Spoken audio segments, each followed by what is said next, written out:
I came home early after successfully completing a patient's surgery and walked straight into chaos. My parents were in my living room screaming at each other while my daughter sat in the corner crying so hard she could barely breathe. Then I heard a crash upstairs.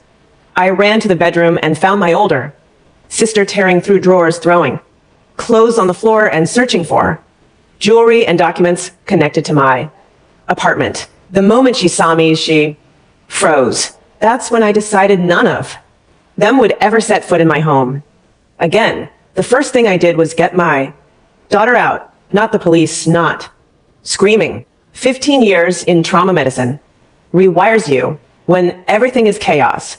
You triage, and the most fragile thing in that apartment was sitting in the corner of my living room, hyperventilating into her sleeves. I crossed the room without looking at either of my parents. My mother was mid-sentence, something sharp aimed at my father, and both of them went silent. When they saw me, I took my daughter's hand, pulled her up off the floor, and walked her through the kitchen door into the garage. She didn't speak until I'd buckled her into the passenger seat like she was 6 years old again. And then it all came out of her in pieces. Between gasps they had let themselves in with. The spare key, the one I'd given my parents for emergencies, flooded pipes, lost keys, the kind of emergencies that don't involve my jewelry. She'd been home alone after school, doing homework.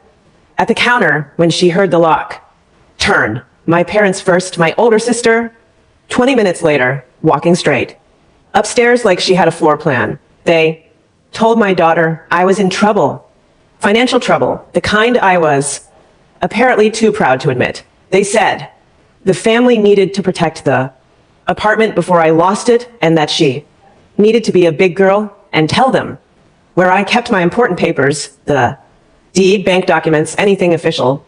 Looking when she said she didn't know, because she is 14 and has never once needed to know where the deed to anything is. My mother called her ungrateful, said she was choosing to watch the family drown. That was when the crying started. That was the state I found her in 40 minutes later. And here is the part that broke something in me sitting in that garage.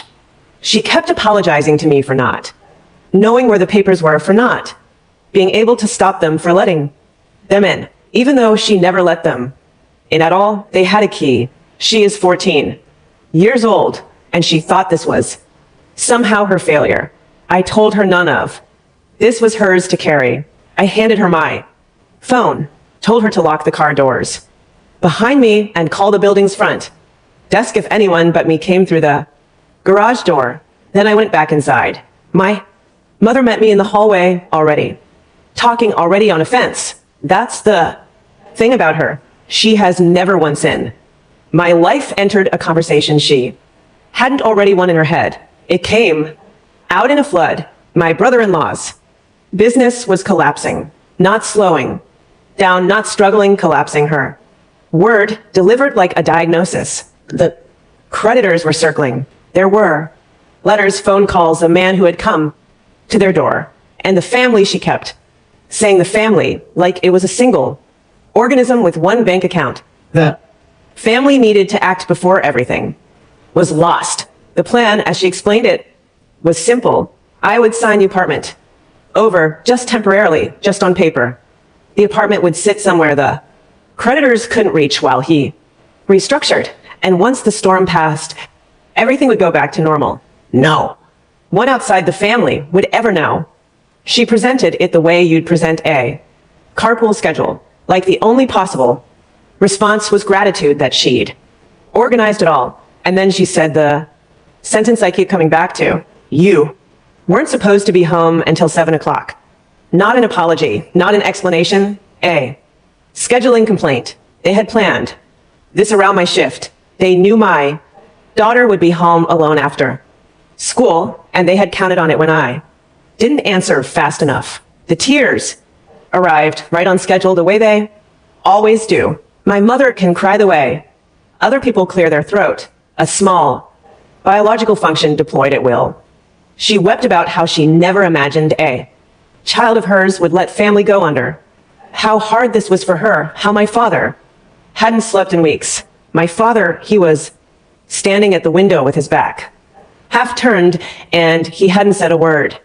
Since I walked in, and looking at him, I finally understood the screaming-eyed, heard from the doorway what the two of them had been fighting about while my daughter sobbed in the corner. He hadn't wanted to do it this way. I'd have bet a year's salary on it. He'd wanted to invite me to dinner, sit me down, ask, like civilized people, and my mother had overruled him because my mother understood something he didn't want to say out loud. Asking gives me the chance to say no, showing up while I was in surgery with my daughter alone and the drawers already open. That wasn't impatience. That was strategy. He wouldn't look at me. In 36 years, I had never once seen my father unable to look at me. That's when I noticed the folder.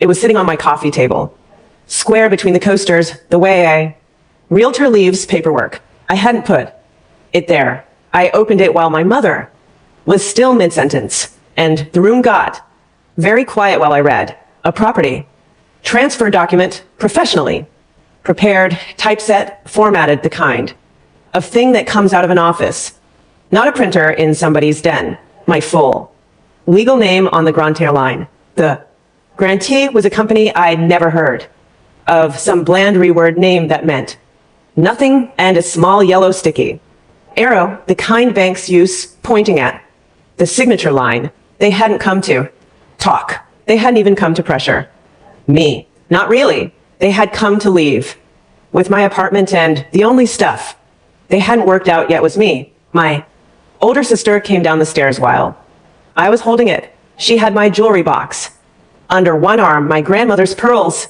in there, the watch I bought myself, the year I made attending, carrying it the way you carry something from your own closet. She didn't apologize. She didn't even pause. She said she'd been looking for the deed, because obviously I would hide it, and the jewelry was just collateral until I did the right thing. Her words, collateral. Here is what 15 years in trauma medicine actually teaches you. And it isn't toughness. It's sequencing. When everything is bleeding at once, you do not address the loudest thing. You address the deadliest thing quietly in order. Panic helps nobody. And rage is just panic without her posture. So I didn't yell. I didn't ask my sister who she thought she was. I didn't tell my mother what I thought of her tears. I put the folder down, took out the phone I keep in my work bag, and dialed the building's front desk, where they keep a security officer on staff. And while it rang, I told my family 3 things in the calmest voice I have ever used outside of an operating room. 1, the camera on the bookshelf, the small white one they had all walked past, the one that looks like a smart speaker had been recording since before I opened the front door, audio included. 2, the front desk was about to send security up, and anyone still inside my apartment when they arrived could explain the drawers to a man with a body. Camera. 3, they had 60 seconds. My sister set the jewelry box down on the table so carefully it didn't make a sound. My mother snatched the folder and held it against her chest like I might lunge for it. My father left last. He paused in the doorway, half turned like there was a sentence he'd been building for 60 years. And then he walked out without saying it. I turned both locks behind them and stood in my own hallway, listening to the elevator take them down. I didn't clean anything that night. Instinct said to put the bedroom back together, fold what they'd thrown, erase it. I did the opposite. I photographed everything exactly as they'd left it. The drawers hanging open, my clothes across the floor, the closet with its guts pulled out, the nightstand they hadn't bothered to. Close, wide shots, close-ups, timestamps. On. It felt absurd, standing in my own bedroom, photographing my own underwear. Drawer like a crime scene tech. Then I remembered that it was a crime scene, and the absurd feeling went away. That's when I found the page. It was half under the armchair by the window where it must have slid when my sister was throwing things. A single sheet, page 3 of a property transfer document, but not the one from the coffee table. The formatting was slightly different, and the date in the footer was 11 days. Earlier, a draft, an earlier version, which meant the document downstairs wasn't something my brother-in-law had panicked into last week. It had been written, reviewed, and revised. They had gone through versions of taking my home. The way you go through versions of a wedding toast. I sealed that page in a freezer bag because I didn't know what else to do with it and went to my office. The camera's back up to a cloud account, but I didn't trust that to be enough. I downloaded the afternoons footage, entry hall, and living room, both angles onto my laptop, then onto 2 flash drives. One went into my work bag. The other went into the fireproof box where I keep the passports. Then I sat there and made myself watch it. My sister crossing my bedroom doorway with my jewelry box under her arm. My brother-in-law's absence. He hadn't even called me. He had sent my parents and my sister to do it. The way you send movers. My mother standing over my daughter. My daughter's shoulders. The 40 minutes I will never get out of my head. Then I called my attorney. He has been my attorney for a long time, and he is the only person on this earth who knew what I'd done 2 years ago because he's the one who drew up the papers. I told him everything. The key, the folder, the sticky arrow, the page under the chair. He listened the way good lawyers and good surgeons listen. No gasping, no interrupting, just the occasional question placed exactly where it needed to go. Then he asked the only question that mattered. Did you tell them about the trust? No, I said. Good. He said, don't. Not yet. Let them keep walking. He told me to write down everything while it was fresh. He told me our state only needs one party's consent to record a conversation. Remember that? He said, you're going to need it. He told me to change the locks at dawn. Then he said the thing I underlined in my head and have thought about every day since. They think the apartment is the prize. It isn't. The paper trail is. Every step they take toward that signature line is a step they can't take back. Your job is to be quiet and let them walk. 2 years ago, my family taught me a lesson worth $30,000. I need to explain that because nothing about what came next makes sense. Without it, it started as these things always did. With my father's optimism and my mother's choreography, there was an investment, a friend of a friend, a ground floor opportunity, the word guaranteed, doing a lot of heavy lifting. My father needed $30,000 for 90 days, and it was my mother who called me, because it was always my mother who called me. She didn't ask. She informed me of what the family needed in the tone of a woman reading a weather report. I want to be honest about my part in it. I gave them the money, not because I believed in the investment. I'd heard the pitch for 4 minutes and could smell it, but because I had spent 36 years being trained that the path of least destruction was to pay. I'd paid all through residency when I had nothing. I'd paid for half my sister's wedding, while her fiance leased a car that cost more than my first year's salary. Paying was simply the tax I owed for the crime of being the one who left and made something. The investment evaporated in 6 weeks. Nobody called to tell me the 30,000 was never mentioned again. Not repaid, not apologized for, just absorbed into family history like it had been a gift I was rude enough to remember. The one time I brought it up at a holiday table, my mother looked at me like I'd said something obscene, and my sister said quietly that it was sad. That money mattered to me more than family. I didn't bite.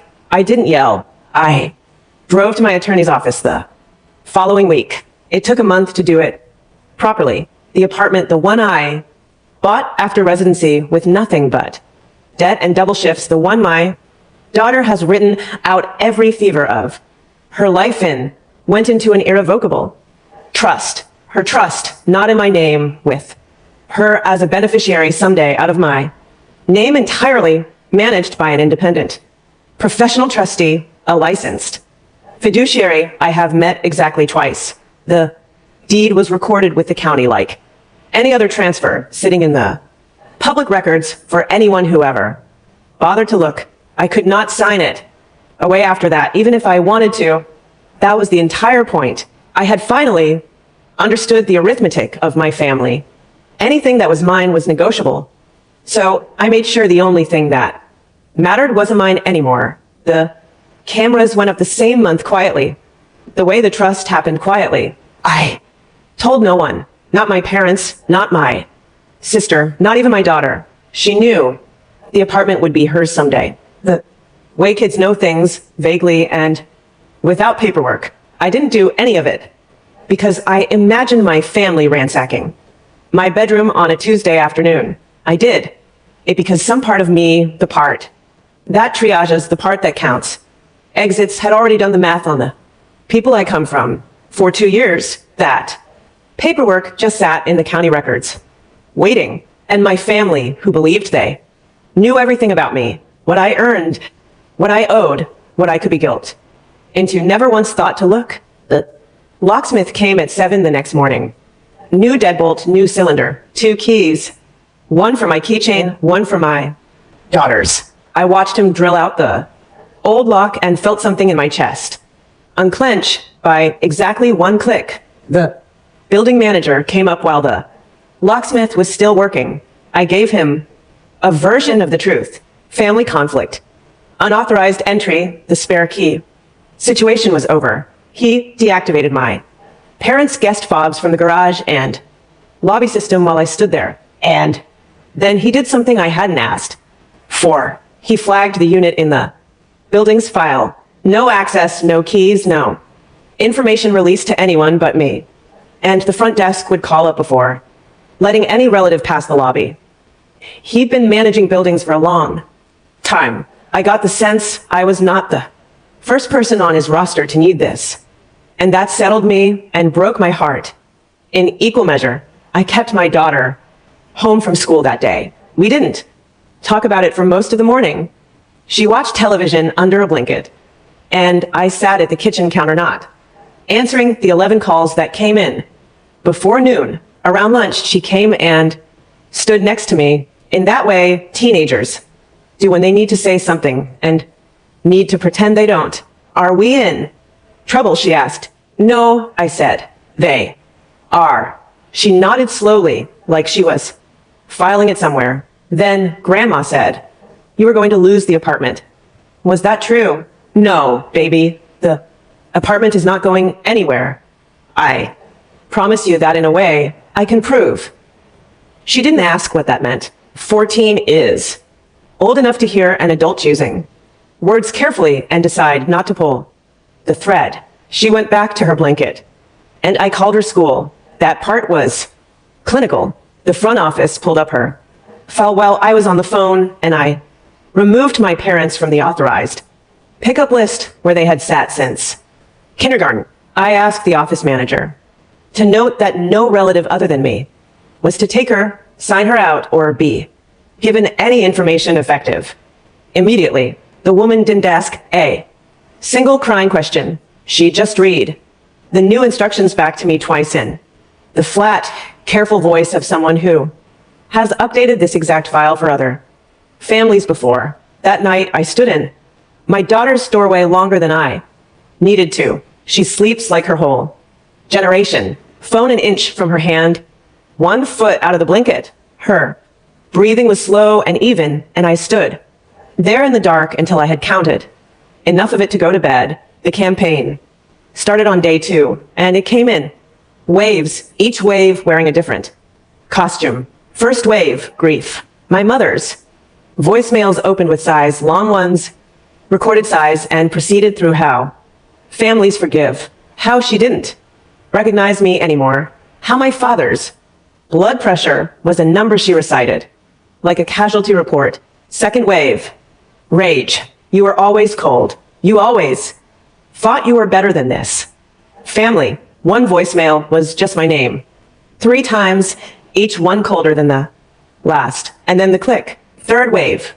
Sweetness, which frightened me more than the rage ever could. Let's just get coffee. Just us girls. No papers, I promise. And then she laughed lightly as if the papers were a funny little misunderstanding we'd be laughing about.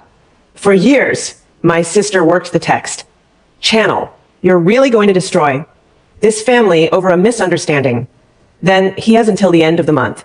Do you understand what happens to all of us? Then a photograph of my parents at their kitchen table looking stricken, taken from the doorway, composed like an advertisement. I answer none of it. I screenshotted all of it into a folder my attorney had named with the lawyers. Particular poetry correspondence. On day 6, my brother-in-law surfaced. In 15 years, this man had never once emailed me directly. Birthday wishes came through my sister. Holiday logistics came through my mother, but there it was in my inbox. Subject line, family. Matter, time sensitive, written in the tone of a regional manager disciplining a cashier. He was disappointed by the dramatics. The visit had been a misunderstanding blown wildly out of proportion. And frankly, the hysteria, his word, wasn't helping anyone. What the family needed was for everyone to act like adults, and acting like adults meant proceeding with the transfer. Before his creditors forced uglier options for everybody, he had attached a clean PDF of the document from my coffee table. He proposed a notary. He signed it best. I read it twice and called my attorney, and I could hear him smiling down the phone line. Do you understand what he just did? He said he put the demand in writing, attached the instrument, and timestamped it. He is building our exhibit binder for us in order with labels. What do I say back? 5 words, he said. Make them sought. And he drafted them with me like we were composing a sonnet. I need time to think. That was it.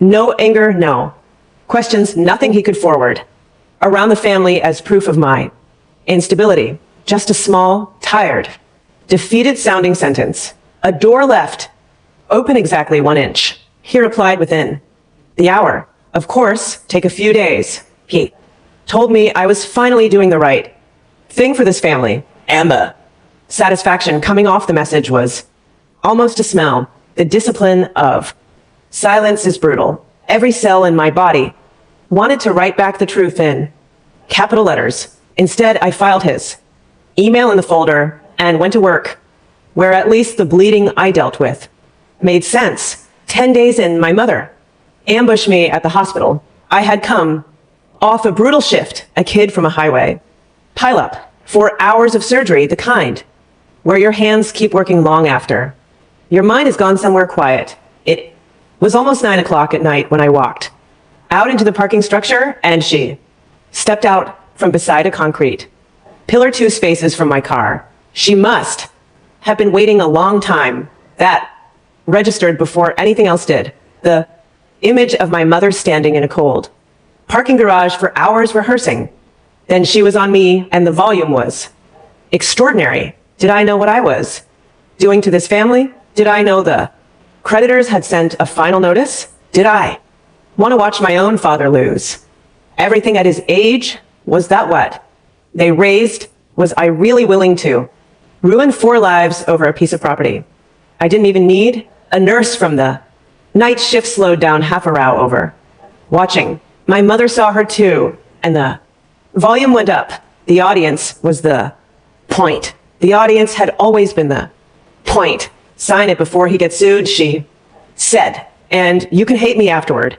Sign it or you'll ruin us all. I didn't argue. There is no arguing with this. The way there is no arguing with whether I walked the last 2 spaces, got in, and locked the doors. And that's when she put her palms flat against my windshield, both hands. My 70-year-old mother pressed against the glass of my car in a parking garage, shouting that I was killing the family. I started the engine. I lowered the window exactly 2 in. He ruined himself, I said. And if you ever come near my daughter's school, you will find out what I am actually willing to do.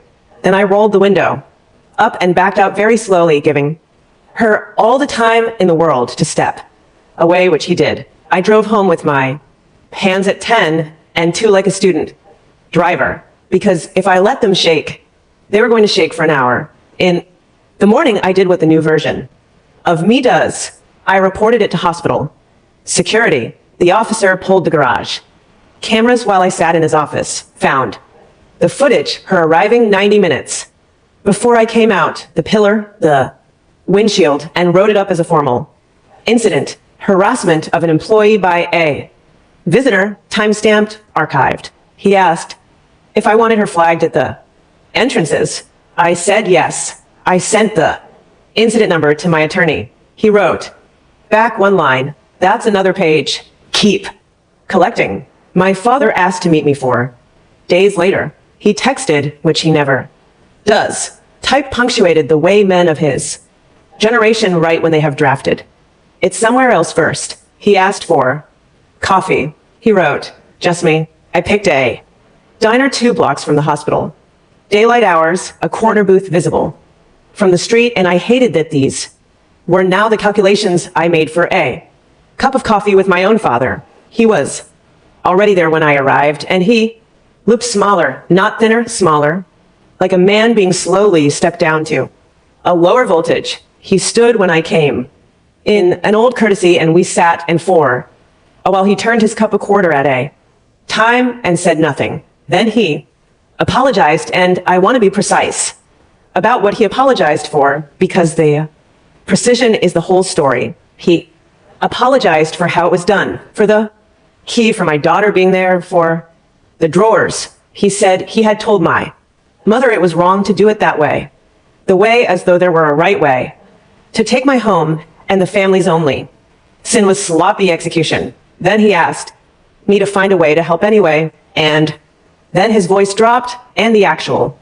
truth finally came out of him fast and black, like a man reading his own diagnosis. Last year, he and my mother had personally guaranteed one of my brother-in-law's business loans, a big one. Their signatures, their retirement, standing behind it. If my brother-in-law went down, he was not going down alone. The creditors would come straight up the chain and take everything my parents had. So there it was, the frantic mother, the staged tears, the parking garage. They weren't fighting for their son-in-law. They were fighting for their own house, and the plan had been to feed mine to the fire burst. I asked him one question. Did you know the document was already drafted before you walked into my apartment? Before you used the key? My father looked at his coffee. He turned the cup another quarter. The silence went on long enough to be the answer, and we both let it. I paid for the coffee. He let me, which told me something too. At the door, I stopped and told him, not unkindly, that the key didn't work anymore, that the building had been informed, and that the next time anyone in the family wanted to reach me, it could go through my attorney. He nodded at the table. He never did look up. I walked back to the hospital and stood outside the staff entrance for a minute, just breathing, before I went in to put my hands inside a stranger and fix what could be fixed. The next week, the picture got bigger, and it got uglier in a way I had not predicted. My attorney's paralegal had been pulling threads, and the threads led somewhere. The company on the grante line of the transfer document, the bland 3-word name that meant nothing, was a limited liability company registered 5 weeks before my family let themselves into my apartment. 5 weeks. Its registered agent was my brother-in-law's accountant. Its filing address was a mailbox store between a nail salon and a sandwich shop. 5 weeks meant this. Predated the final notices he kept waving around. 5 weeks meant that while my daughter and I were having Sunday dinner at my parents' table, passing dishes, answering questions about her grades, the structure built to receive my home already existed. Someone at that table had known, probably everyone at that table had known. Then the building Manager called me, and his voice had the careful tone of a man holding something with tongs. A woman had phoned the building office 2 days earlier claiming to be my assistant, asking what ownership documents the building kept on file for. My unit and whether copies could be released for refinance. I do not have an assistant. The building's office line records its calls. There's a disclosure. At the start of everyone and the woman had stayed on anyway, and he had already pulled the audio. He played me 10 seconds of it down the phone. It was my sister's voice, brighter than usual, performing competence, but unmistakably my sister. I sat down on my own stairs and laughed briefly. The wrong kind of laugh. She was calling around town, hunting for a deed that has not existed in my name for 2 years, impersonating an employee of mine on a recorded line. My attorney stopped sounding like my friend that afternoon and started sounding like a man laying out surgical instruments. Here is where we are, he said. A conveyance document drafted in advance. A shell company formed in advance. Entry using a retained key. Attempted coercion of a minor. Harassment at your workplace. On camera. Impersonation on a recorded line to obtain property records. This stopped being a family argument a long time ago. What this is now is a paper conspiracy, and it is signing itself. He had already had a quiet conversation with a contact of his, a unit that handles financial and real estate fraud. They were interested, but interested becomes involved when the attempt matures, he said. A ransacked bedroom and an email make a file, a signing. Meeting makes a case, so we let it mature. I said, we let it mature, he said. They want to put a pen in your hand in front of a notary. I think you should let them book the room. We wrote my surrender on a Tuesday night. My attorney on speaker, the two of us, editing a 6-line email like it was a piece of legislation. Every word got weighed too warm, and my brother-in-law would smell it too cold, and he'd get cautious. The final draft said that the last few weeks had been overwhelming, that I'd had time to think about what actually mattered, and family mattered more than property, that I was willing to sit down and discuss signing, but it had to be done properly at a real office, notarized so no one could ever claim I'd been pressured. Friday worked his choice of venue. That last part was my attorney's favorite move, and he was nearly laughing as he dictated it. Make the trap his idea, he said. Let him pick the room a legitimate title office has to verify before it notarizes a conveyance. We're not springing anything on anybody we are walking him into. Standard procedure. The system itself is the trap. All you have to do is show up and be exactly as defeated as he needs you to be. I sent it at 9:14 that night.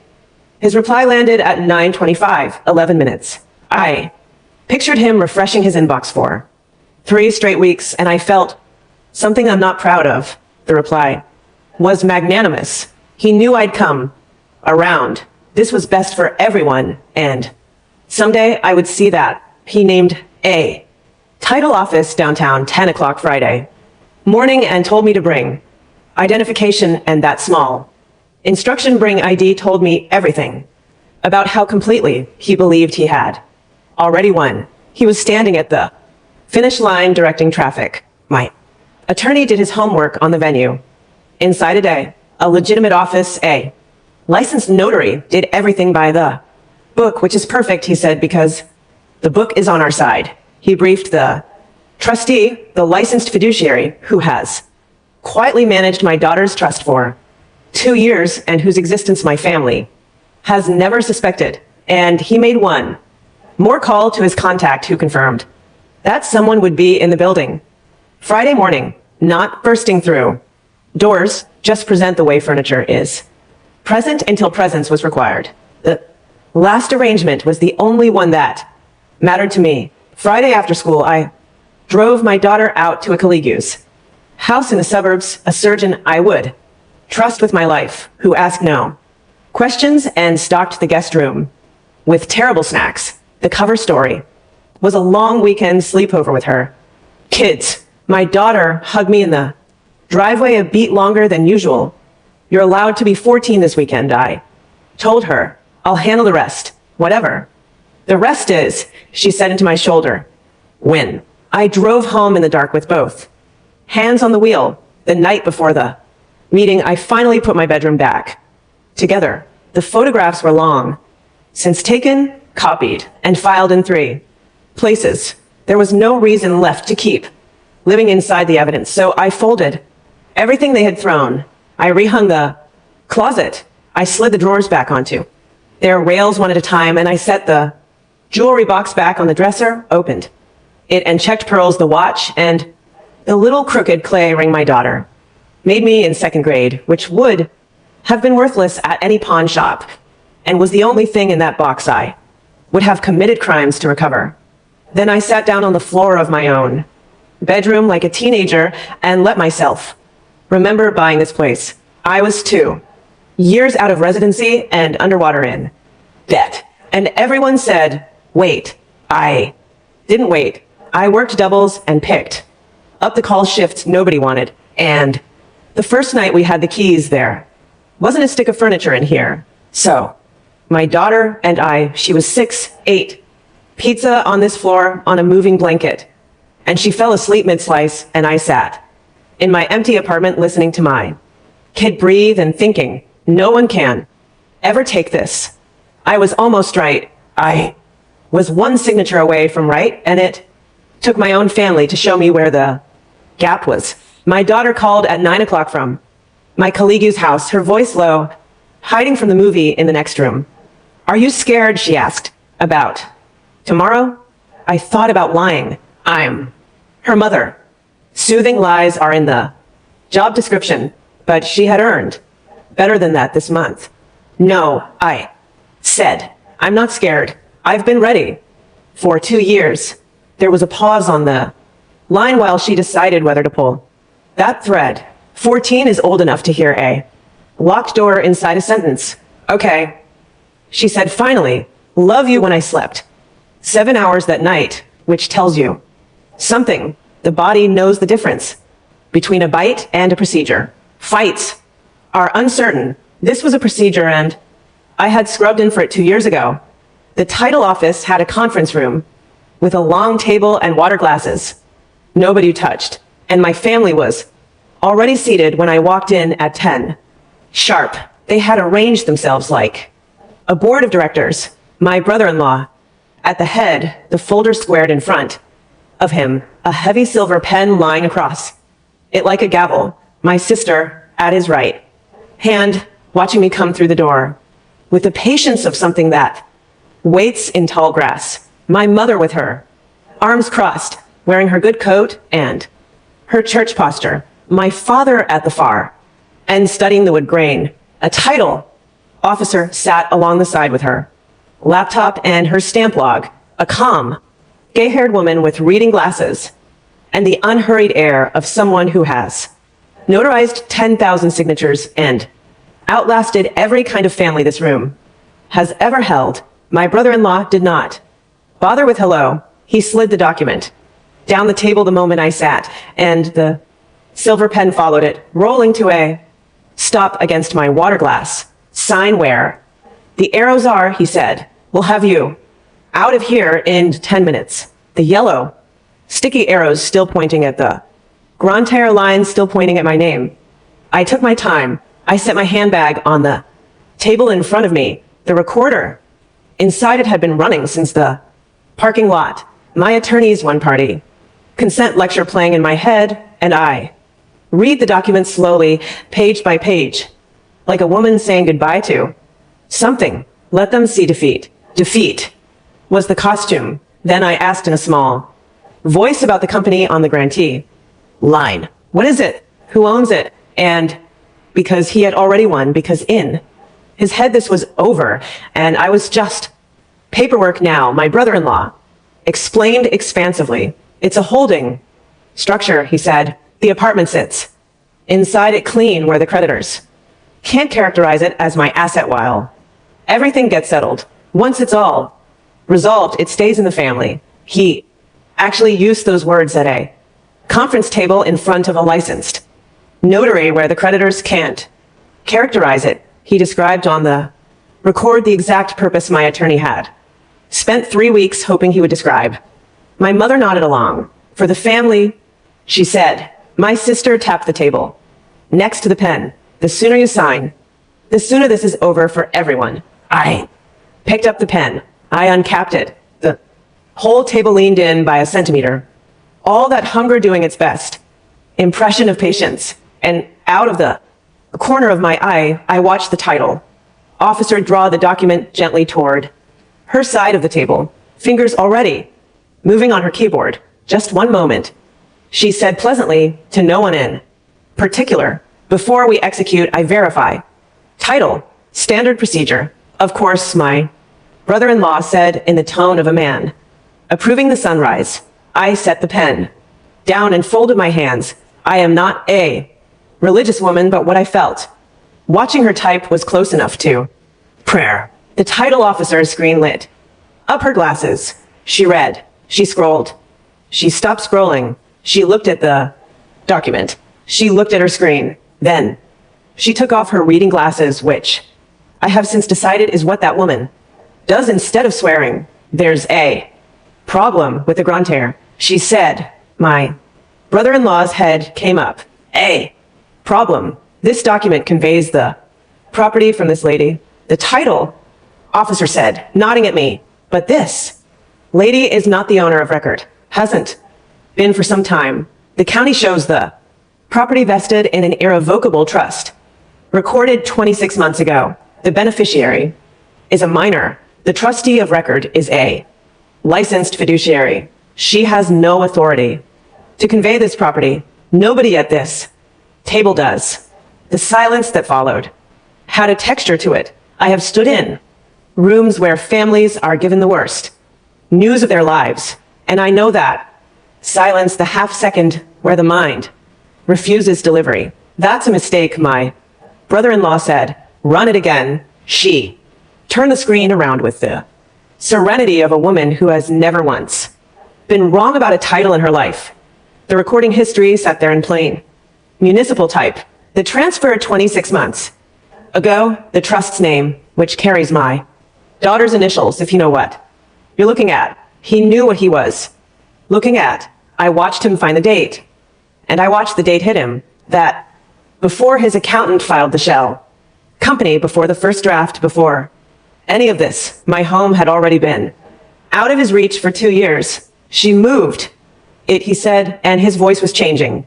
Register. She hit it. She transferred it to Dodge. And then his mouth stopped working because even he could hear where that sentence was going and exactly who it indicted. That's when the door opened. My attorney came in first, and the sight of him rearranged every face at that table because they knew him.